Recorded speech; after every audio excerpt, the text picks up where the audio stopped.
এখন দিয়ে দিচ্ছে রসুন।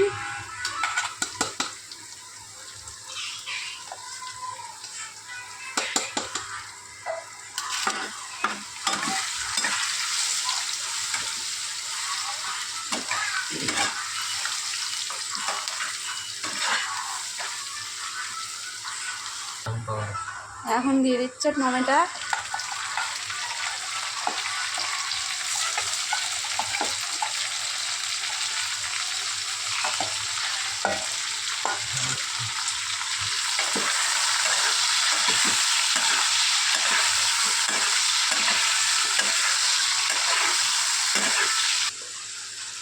দেখো এবার কি কি মশলা দিচ্ছে।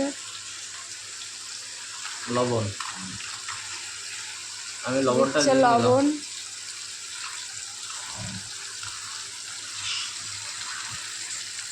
টমেটো লবণটা একটু বেশি দেওয়ার দরকার। এবার দিয়ে দেবো হলদি,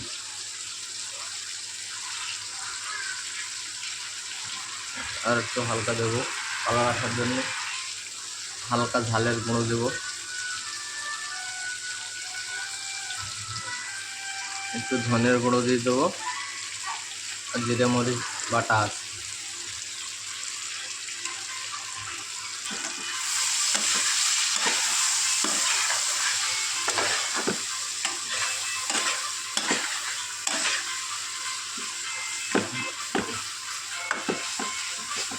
এটা এখন কষানো হবে। কষানোটা হয়ে গেলে কষাটা হালকা হয়ে গেছে, দেখে বলো কালারটা কেমন এসেছে। মাছ দিয়ে টমেটো দিয়ে রান্না হবে।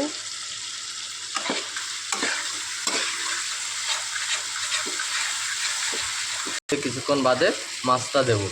মশলাটা কষা হয়ে গেছে, আমরা এবার জল দিয়ে দেবো।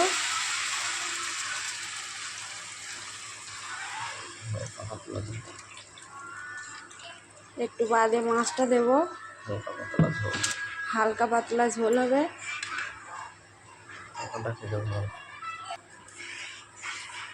আজকে সানডে, আমার বর একটা কাতলা মাছ নিয়ে এসেছে, সেই কাতলা মাছ দিয়ে আজকে রেসিপি হচ্ছে।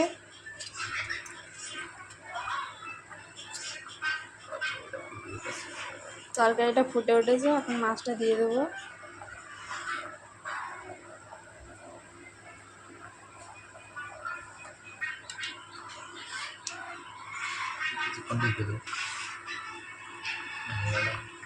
এখন ঢেকে দেওয়া হচ্ছে, ফুটবে কিছুক্ষণ। তরকারিটা ফুটে গেছে, এবার আমরা লাস্টে জিরে বাটা দিয়ে কিছুক্ষণ রেখে লাগিয়ে নেব।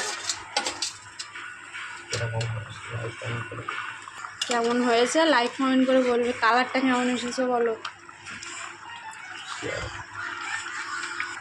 লাইক কমেন্ট শেয়ার করবেন সবাই, আর কমেন্ট করে জানাবেন কেমন হয়েছে।